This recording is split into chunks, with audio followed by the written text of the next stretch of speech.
Hello students, last class में आपने current carrying circular coil के एक्सेस पे मैग्नेटिक फील्ड कैलकुलेट कर लिया था और सर्कुलर करंट कैरिंग कॉइल के सेंटर पे भी मैग्नेटिक फील्ड कैलकुलेट कर लिया था। अब जो पीछे के जो टॉपिक्स हैं हमने अभी कवर किए हैं चैप्टर में, उनके जो न्यूमेरिकल क्वेश्चंस हैं वो सोल्व करते हैं। देखिए, पहला जो न्यूमेरिकल है इसका टॉपिक का, वो क्या कहा गया है इसमें, एक circular coil having radius 10 centimetre and 100 turns. एक सर्कुलर कॉइल है जिसकी जो रेडियस है वो आपको गिवन है। यहाँ जो गिवन वैल्यूज है वो लिख लेते हैं। रेडियस आपको गिवन है दैट इज 10 सेंटीमीटर, और 10 सेंटीमीटर को आप मीटर में कन्वर्ट कर लें, क्या आएगा multiplying factor 10 to the power -2। और इसमें जो नंबर ऑफ टर्न्स जो आपको गिवन है दैट इज 100, यानी n की जो वैल्यू है नंबर ऑफ टर्न्स की, वो वैल्यू आपको 100 गिवन है। It is observe that the current of 1 ampere flows through it, यानी इससे फ्लो होने वाला जो करंट है उसकी वैल्यू है 1 एम्पियर। फिर कहा गया है what is the magnitude of the magnetic field at its centre. इसके सेंटर पर आपको मैग्नेटिक फील्ड की वैल्यू फाइंड आउट करनी है।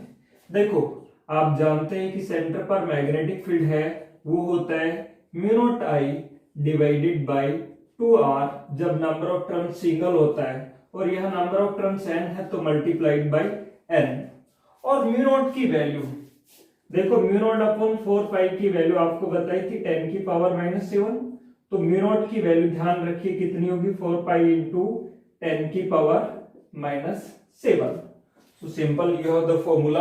आपको इस फॉर्मूला में ये वैल्यू सब्स्टिट्यूट करनी है, तो मैग्नेटिक फील्ड है सेंटर पर, वो कितना आ जाएगा, n की वैल्यू कितनी है 100 मल्टीप्लाइड बाय म्यू नॉट की वैल्यू आपको याद रखनी है कितनी होती है, 4 इंटू 10 की power -7 multiplied by current. Current की वैल्यू आपको कितनी गिवन है, 1 divided by 2 into r। r भी आपको गिवन है। रेडियस ऑफ द कॉइल कितना है, 10 इंटू 10 टू द पावर -2। अब देखो, इसको सोल्व करेंगे आप। इसको सोल्व करने पे आपको देखो यहां से ये जो है 10 की पावर -2 और 10 की पावर -7 बचेगा, ये 10 की पावर -5। 2 से ये कैंसिल हो जाएगा 2, और ये 10 की पावर सारी जो वैल्यूज हैं वो आगे 10 नहीं लिखा आपने, है ना, 10 इंटू 10 की पावर, इसके साथ में 10 भी था, 10 इंटू 10 की पावर, है ना। तो ये जो एक 10 और है, ये इससे ये कैंसिल हो जाएगा। 10 की पावर -5 है और ये 10 से मल्टीप्लाई होके 10 की पावर कितनी होंगी, -4, और ये आप देख रहे हैं 2 पाई, है ना, ये 2 पाई, तो 2 पाई इंटू 10 की पावर -4, या फिर आप इसको लिख सकते हैं 2 इंटू 3.14 इंटू 10 की पावर -4, या इसको लिखा जा सकता है 6.28 इंटू 10 की पावर -4। ये सेंटर पे मैग्नेटिक फील्ड आ जाएगा, और उसकी यूनिट क्या लिखेंगे, टेस्ला, है ना, T, टेस्ला। तो इस तरह से नोट करिए। फिर नेक्स्ट न्यूमेरिकल पे helium nucleus is moving in a circular path of radius 0.8 metre in 2 second. Calculate the value of magnetic field at the centre of the circle. क्या कहा गया आपको, हीलियम का न्यूक्लियस ऐसे रिवॉल्व कर रहा है यूं, ये कोई हीलियम होगा, उसका न्यूक्लियस, हीलियम का न्यूक्लियस का मतलब उस पे चार्ज है या नहीं है, कितना होता है, प्लस का 2e। भाई हीलियम के न्यूक्लियस पे +2e ही होगा, 2 प्रोटॉन्स होंगे तो चार्ज कितना होगा, 2e। वो ऐसे रिवॉल्व कर रहा है ना, और इस सर्कुलर पाथ में रिवॉल्व कर रहा है, उसकी रेडियस कितनी है, 0.8 मीटर। अच्छा, ये रिवॉल्व करेगा तो क्या मेंटेन होगा, करंट, क्योंकि करंट होता है क्या है, rate of law of charge. जब चार्ज मूव कर रहा है तो उसको हम करंट मान सकते हैं, और वो ऐसे करंट मूव करेगा तो यहाँ पे क्या बनेगा, मैग्नेटिक फील्ड। यानी इसको हम किसकी तरह से ट्रीट कर सकते हैं, एक सर्कुलर करंट कैरिंग कॉइल की तरह से ट्रीट कर सकते हैं। तो सर्कुलर करंट कैरिंग कॉइल के सेंटर पे जो मैग्नेटिक फील्ड है उसकी वैल्यू कितनी होती है, वो होती है mu naught I divided by 2r। एक सर्कल में यही होगी, है ना। नंबर ऑफ टर्न्स n हो तो मल्टीप्लाइड बाई n। अब हमें इसमें बाकी वैल्यूज तो हैं, लेकिन हमें वैल्यू किसकी नहीं है, I की वैल्यू गिवन नहीं है। लेकिन I को मैंने इलेक्ट्रिक करंट में बताया था चार्ज डिवाइडेड बाय टाइम, और चार्ज की जो वैल्यू है वो आपको गिवन है एक तरह से। कौन है, हीलियम का न्यूक्लियस, और हीलियम के न्यूक्लियस पे चार्ज होता है प्लस का 2e, डिवाइडेड बाय कितने टाइम में वो साइकिल कंप्लीट कर रहा है अपना, 2 सेकेंड में। तो 2 से 2 कैंसिल, और E की वैल्यू होती है 1.6 इंटू 10 की पावर -19। करंट है, यूनिट क्या आ जाएगी, एम्पियर। यानी करंट की वैल्यू आ गई आपके पास में। अब आप मैग्नेटिक फील्ड निकाल सकते हैं। मैग्नेटिक फील्ड की वैल्यू क्या है, mu naught I divided by 2r। सो आप यहां लिख सकते हैं क्या, मैग्नेटिक फील्ड। मैग्नेटिक फील्ड की जो वैल्यू है अब आपके पास इजीली आ जाएगी। मैग्नेटिक फील्ड एट सेंटर कितना होता है, mu naught I divided by 2r, और म्यू नॉट की वैल्यू 4 पाई इंटू 10 की पावर -7 मल्टीप्लाइड बाय करंट आप फाइंड आउट कर चुके हैं कितना, 1.6 इंटू 10 की power -19 divided by 2 into radius की वैल्यू आपको गिवन है 0.8 मीटर। मीटर में ऑलरेडी है, कन्वर्ट करने की जरूरत नहीं है, तो 0.8। अब इसको आप सोल्व करते हैं, तो सोल्व करने पे देखिए ये ऐसे है ना, और ये कितना होगा 2, और ये 2 से ये 2 कैंसिल हो जाएगा। तो ये जो वैल्यू है ये आ जाएगी आपकी 4 पाई इंटू 10 की पावर -7, और ये 9 26 10 की पावर -26, या 4 इंटू ये हो गया 3.14 इंटू 10 की पावर -26, 6 5 12 है ना, 12.56 इंटू 10 की पावर -26। यूनिट क्या होती है मैग्नेटिक फील्ड की, टेस्ला, है ना, कैपिटल T। तो इसके सेंटर पे मैग्नेटिक फील्ड की वैल्यू क्या आ जाएगी, इतनी आ जाएगी। इस तरह से हम इसके सेंटर पे मैग्नेटिक फील्ड निकाल सकेंगे, है ना। Write down. Next, calculate the magnetic field at point O due to the flowing current I। ये इस तरह का डायग्राम दिया हुआ है, ये स्ट्रेट वायर है, फिर ये सेमी सर्कल है, फिर ये अगेन स्ट्रेट है, और इसकी लेंथ इनफाइनाइट है। यहाँ पे मैग्नेटिक फील्ड आपको कैलकुलेट करना है। हम इसको 3 कंडक्टर्स मान सकते हैं, 1 स्ट्रेट, अदर इज कर्व्ड यानी सर्कुलर, और थर्ड अगेन क्या, स्ट्रेट। अब देखो मैंने आपको ये बताया था पिछले टॉपिक में पिछले फर्स्ट में बायो-सॉर्ट लॉ के पहले एप्लीकेशन में, कि स्ट्रेट के कारण और यहाँ पे मैग्नेटिक फील्ड निकालते हो भाई, यहाँ पे निकालते हो तो एंगल 90 था, लेकिन यहाँ पे निकालते थे ये एंगल आपने कहा था 90 बनेगा। और किसी एक एंड पर जो मैग्नेटिक फील्ड आपको बताया था उसकी वैल्यू बताई थी क्या, mu naught I divided by 4 pi d। तो इसके कारण यहाँ पे मैग्नेटिक फील्ड बनेगा इस वायर के कारण, यहां से, क्योंकि ये डिस्टेंस d है और d की जगह यहाँ क्या है, r है, इसकी रेडियस की इक्वल होगी। तो ये मैग्नेटिक फील्ड B1 होगा, वो कितना होगा, mu naught I divided by 4 pi d होता था एंड पे, इस वायर के एंड पे ही तो है ये वायर है स्ट्रेट, और इसके एंड पे मैग्नेटिक फील्ड, तो 4 पाई d, या d की जगह पे आप क्या लिख सकेंगे, r। ये इसका मैग्नेटिक फील्ड। सेकंड, इसका B1 नाम दे दिया मैंने, इसके मैग्नेटिक फील्ड को मैं नाम दे देता हूं B2। सिमिलरली B2 को भी लिख सकेंगे आप कितना, ये भी इसके एक एंड है, इस एंड से कितनी दूरी पर है, r दूरी पर है, यानी d की वैल्यू कितनी है, r है। तो दूसरा एंड तो इंफिनिटी पे है और एक एंड पे निकालना है, तो ये मैग्नेटिक फील्ड भी सिमिलरली क्या आएगा, mu naught I divided by 4 pi d की जगह r। थर्ड, ये जो देख रहे हैं एक सेमी सर्कल है, और सेमी सर्कल के कारण जो मैग्नेटिक फील्ड आया था वो ध्यान हो आपको, वो आया था mu naught I divided by 4 pi r square into integration of dl। और डीएल का जब इंटीग्रेशन किया था तो mu naught I divided by 4 pi R square pi into R इसकी लेंथ, ये मैंने शॉर्ट फॉर्मूला लिखवाया था इसके लिए सेमी सर्किल के सेंटर पे। तो ये देखो आर से आर कैंसिल हुआ था, पाई से पाई कैंसिल हुआ था, ये आया था mu naught I divided by 4r। 3 magnetic fields आ गए आपके पास। अब ये देखना है कि डायरेक्शन कौन से की सेम है।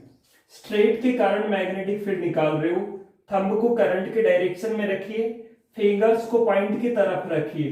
पाम किसके डायरेक्शन को बताएगी? मैग्नेटिक फील्ड की डायरेक्शन को। देखो ये करंट है और फिंगर्स पॉइंट ओ की तरफ है और पाम नीचे की ओर है, यानी इसका मैग्नेटिक फील्ड नीचे की ओर है, अंदर की ओर है, अंदर की ओर B1 अंदर की ओर है, इसको मैं क्रॉस लगा रहा हूं।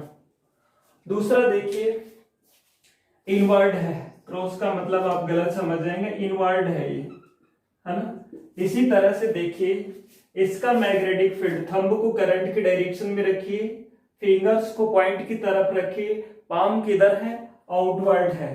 तो ये जो मैग्नेटिक फील्ड है ये आउटवर्ड है। जितना इनवर्ड उतना ही आउटवर्ड एक दूसरे को कैंसिल कर देंगे, यानी ये प्लस में ये माइनस में, तो ये दोनों एक दूसरे को क्या कर देंगे? कैंसिल। तो कितना मैग्नेटिक फील्ड बचेगा? ये जो B3 वाला है वो मैग्नेटिक फील्ड बचेगा। B3 की वजह से डायरेक्शन क्या होगी? सर्कुलर करंट के कारण मैग्नेटिक फील्ड निकालना हो तो ये फिंगर्स किसके डायरेक्शन में होती? करंट की, और थंब किसकी डायरेक्शन को बताता है? मैग्नेटिक फील्ड की। तो इसका मैग्नेटिक फील्ड किधर होगा? बाहर की ओर। ये दोनों मैग्नेटिक फील्ड एक दूसरे को क्या कर देंगे? कैंसिल कर देंगे। तो हम ये लिख सकते हैं B1 and B2 are equal and opposite, so they cancel, so the net magnetic field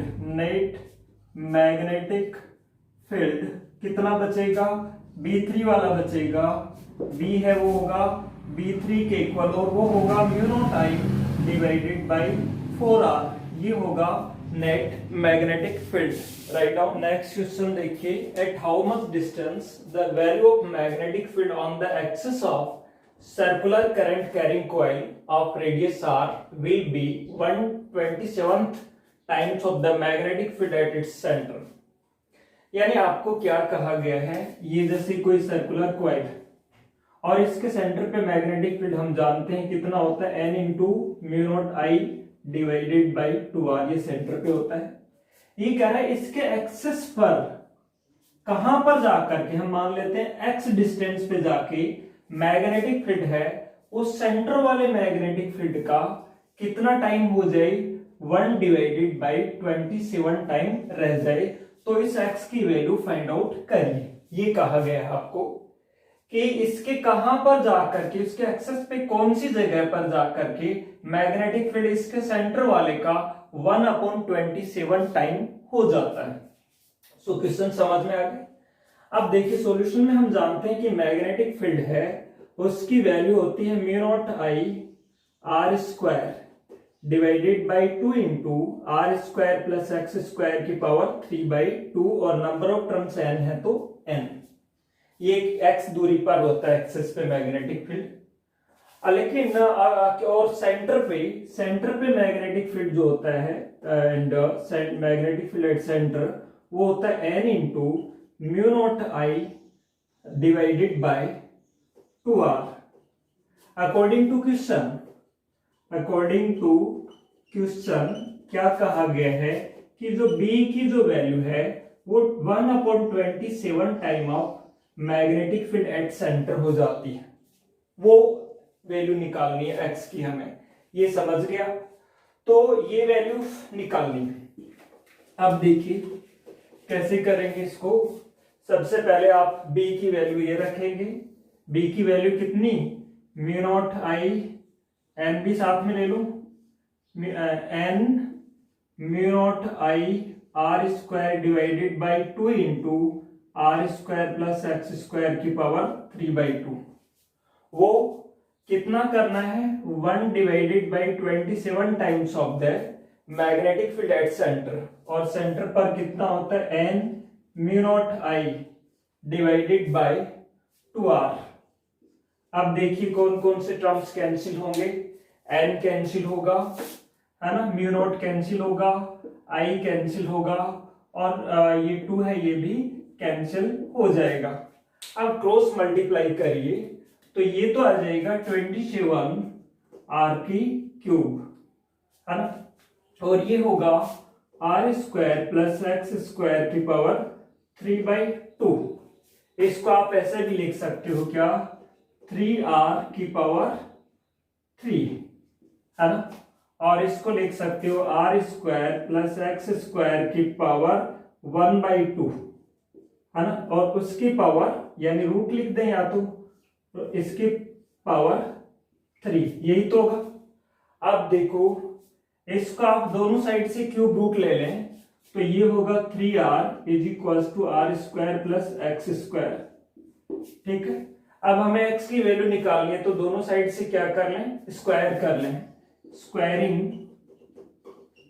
on both sides, दोनों साइड से स्क्वायर करेंगे तो ये होगा क्या, 9r square is equal to r square plus x square, या फिर यहां से वैल्यू आ जाएगी 8r square is equal to x square, जिसका मतलब हुआ x की वैल्यू, इसका रूट लोगे 8 का तो क्या होगा 2√2 और r स्क्वायर का क्या हो जाएगा r, तो आप कह सकेंगे x की वैल्यू 2√2 टाइम्स ऑफ r पर जा करके मैग्नेटिक फील्ड, सेंटर वाले मैग्नेटिक फील्ड का 1/27 टाइम्स रह जाएगा। तो इस तरह से ये इसका आंसर होगा। Right down. नेक्स्ट क्वेश्चन पे बढ़ते हैं। फिर नेक्स्ट क्वेश्चन में देखिए, एन इनफाइनाइटली लॉन्ग वायर, ये वायर दिया हुआ है, इनफाइनाइटली लॉन्ग वायर है, in which current I is flowing is bent as shown in figure, if the net magnetic field at centre is 0 then calculate value of theta, है ना, यानी यहां का नेट मैग्नेटिक फील्ड है वो 0 है और ये थीटा है, यानी वायर ये है, ये वाला जो आपका वायर ऐसे यूं आ रहा है, इनफाइनाइटली लॉन्ग है, ऐसे दिया हुआ है, ये वायर यूं आया, यूं बेंट हुआ और फिर यूं, है ना, लेंथ इसकी आगे हमें नहीं पता, इनफाइनाइट है, तो इस वायर को हम ये मान सकते हैं 3 कंडक्टर्स मान सकते हैं, एक तो इसके कारण मैग्नेटिक फील्ड होगा, एक इसके कारण, मान ली ये B1 है, इसके कारण B2 है और इसके कारण B3 है, तो फर्स्टली हम तीनों का मैग्नेटिक फील्ड निकाल सकते हैं। अच्छा, ये एंगल थीटा है तो कंप्लीट एंगल कितना होता है 2 पाई, तो ये वाला जो एंगल बचा है, जो आर्क बनेगा, ये वाला एंगल जो आर्क, उस आर्क का जो एंगल है वो कितना हो जाएगा 2 पाई माइनस थीटा हो जाएगा। अब देखो हम B1 की वैल्यू निकाल सकते हैं, किसी एक एंड पे मैग्नेटिक फील्ड ये R होगी तो mu naught I divided by 4 pi D, और D की जगह R। इसी तरह से B2 की वैल्यू भी क्या हो जाएगी, B2 की वैल्यू हो जाएगी mu naught I divided by 4 pi D, D की वैल्यू R, यानी इस वायर के भी एंड पे मैग्नेटिक फील्ड और इस वायर के भी एंड पे मैग्नेटिक फील्ड, दोनों की डायरेक्शन पता कर लेते हैं। देखो थंब करंट की डायरेक्शन में, फिंगर्स किधर पॉइंट की तरफ, पाम बाहर की ओर, इसका मैग्नेटिक फील्ड बाहर की ओर बनेगा यानी आउटवर्ड बनेगा, ये आउटवर्ड बनेगा। अब देखो दूसरे वाला मैग्नेटिक फील्ड B2, इसमें देखिए थंब को करंट के, ये करंट यूं चला और ये यूं आके आगे यूं ही तो बढ़ेगा भाई, यूं जाएगा और यूं से फिर यूं निकलेगा, तो इसके कारण यहां मैग्नेटिक फील्ड बना है। उसकी डायरेक्शन पता करने के लिए थंब को करंट की डायरेक्शन में, फिंगर्स को पॉइंट की तरफ और पाम आउटवर्ड है बाहर की ओर, तो इसका मैग्नेटिक फील्ड भी किधर बना, आउटवर्ड बना। थर्ड जो मैग्नेटिक फील्ड जिसकी बात करने जा रहे हैं हम, वो है इसका, इसको सेमी सर्कल नहीं कह सकते, यदि एंगल पाई होता तो हम क्या कह सकते थे, सेमी सर्कल है। तो इसके कारण मैग्नेटिक फील्ड आपको बताया था mu naught I divided by 4 pi R square into DL, यही बताया था मैंने। अब देखो mu naught I 4 pi R square DL, dl होता है इस आर्क की लेंथ, यहां से यहां तक के आर्क की लेंथ, आर्क की लेंथ होती है angle in radian multiplied by radius, mu naught I 4 pi R square. Angle radian में कितना इस आर्क के लिए, थीटा नहीं है बल्कि कितना है 2 pi minus theta multiplied by इसकी रेडियस क्या है आर है। तो ये मैग्नेटिक फील्ड थर्ड वाला आ गया, इस आर्क का मैग्नेटिक फील्ड आ गया। क्वेश्चन में आपको कहा गया नेट मैग्नेटिक फील्ड कितना है, 0 है। सो नेट कैसे निकालते हैं, ये मैग्नेटिक फील्ड किधर होगा, देखो सर्कुलर करंट के लिए जब भी मैग्नेटिक फील्ड निकालते हैं इसको इस तरह से फोल्ड करिए राइट हैंड की, है ना, और इसको किसकी डायरेक्शन में, सर्कुलर करंट की डायरेक्शन में, और थंब किसकी डायरेक्शन को बताएगा, ऐसे रख सकते नहीं क्योंकि करंट इधर है यू नीचे की ओर है, देखो करंट यूं ही तो है, तो यूं है तो यूं तो नहीं रख सकते, तो हम यूं रखेंगे, यूं रखेंगे तो थंब किधर जाएगा, इनवर्ड इस डायरेक्शन में, और थंब इनवर्ड जाएगा, यानी ये मैग्नेटिक फील्ड की जो डायरेक्शन है वो किधर हुई, इनवर्ड हुई। तो नेट मैग्नेटिक फील्ड हम निकालते हैं, तो नेट मैग्नेटिक फील्ड कैसे आता है, दोनों आउटवर्ड वालों को प्लस करो, इनवर्ड वाले को माइनस, या इसको प्लस कर दो फिर इन दोनों को माइनस कर दो, ये तरीका है। तो इन दोनों को हम एक साइड में है और ये अपोजिट में है, तो दोनों को प्लस करो इसको माइनस कर दो, या उल्टा कर दो, इसको प्लस कर दो और इन दोनों को माइनस कर दो। तो mu naught I divided by 4 pi R, R इसकी रेडियस कैपिटल आर दे रखी है तो कैपिटल आर ही लिखिए आप, और स्मॉल आर है तो small R, 4 pi R plus mu naught I upon 4 pi R, इसको माइनस, क्या ये minus mu naught I 4 pi R into 2 pi minus theta. लेकिन अकॉर्डिंग टू क्वेश्चन ये कहा गया है कि नेट मैग्नेटिक फील्ड कितना है, 0 है, तो इसको क्या करना है 0, ये दोनों ऐड होंगे तो क्या होगा 2 mu naught I divided by 4 pi R minus mu naught I divided by 4 pi R 2 pi minus theta, या इसको ऐसे ट्रांसफर करेंगे तो ये होगा 2 mu naught I divided by 4 pi R is equals to mu naught I divided by 4 pi R into 2 pi minus theta. अब देखो ये कैंसिल हो जाएगा ये टर्म, है ना, 4 पाई आर से 4 पाई आर कैंसिल, ये वैल्यू आ जाएगी 2 pi minus theta is equals to 2, या आपको किसकी वैल्यू चाहिए, थीटा की वैल्यू चाहिए, तो थीटा की वैल्यू आ जाएगी 2 पाई माइनस 2, 2 को कॉमन ले लो चाहे, और ये किस में आ जाएगी, रेडियन में आएगी, है ना। इस तरह से हम इस एंगल को कैलकुलेट कर सकते हैं। देखिए राइट डाउन, ये 30 ampere current is flowing in a long straight wire, calculate the magnetic field at a point which is 20 centimetre from the wire. यानी आपको लॉन्ग वायर दिया हुआ है, लॉन्ग वायर का मतलब है कि ये इसकी जो लेंथ है वो हमें नहीं पता, और यहां से जो डी की जो वैल्यू है वो हमें पता है 20 सेंटीमीटर है। अब देखो ये वाला एंगल आप 90 की तरह से मानोगे ना, इनफाइनाइट वाला केस लेके चलोगे, और उस केस के लिए जो मैग्नेटिक फील्ड आया था mu naught I divided by 4 pi D नहीं था, 2 पाई डी था, क्यों, क्योंकि साइन 90 और साइन 90 होके 1 + 1 2 हो गए थे, और 2 से ये 2 कैंसिल होके 4 पाई डी की जगह क्या बचा था 2 पाई डी। तो सॉल्यूशन तो यही होगा, यानी फॉर्मूला क्या होगा, लॉन्ग वायर या इनफाइनाइट लेंथ वाले वायर के लिए मैग्नेटिक फील्ड का mu naught I divided by 2 pi D. Straight wire के कारण मैग्नेटिक फील्ड यही था। आप देखो ये जो वैल्यू आपको गिवन है, आई की वैल्यू गिवन है 35 एम्पियर, मैग्नेटिक फील्ड आपको निकालना है, डिस्टेंस भी गिवन है कितना 20, लेकिन सेंटीमीटर में है, मीटर में कन्वर्ट करेंगे तो 20 इंटू 10 की पावर -2 मीटर। मैग्नेटिक फील्ड हमें कैलकुलेट करना है। मैग्नेटिक फील्ड का फॉर्मूला क्या होता है, mu naught I divided by 2 pi D. 4 pi D नहीं होता, 4 पाई डी होता था तब यहाँ sine phi 1 plus sine phi 2 आता था, है ना। तो ये वैल्यूज आप रखेंगे। म्यू नॉट की वैल्यू 4 पाई इंटू 10 की पावर -7 इंटू आई करंट कितना है 35 divided by 2 pi into D की जो वैल्यू है वो भी आपको गिवन है 20 इंटू 10 की पावर -2।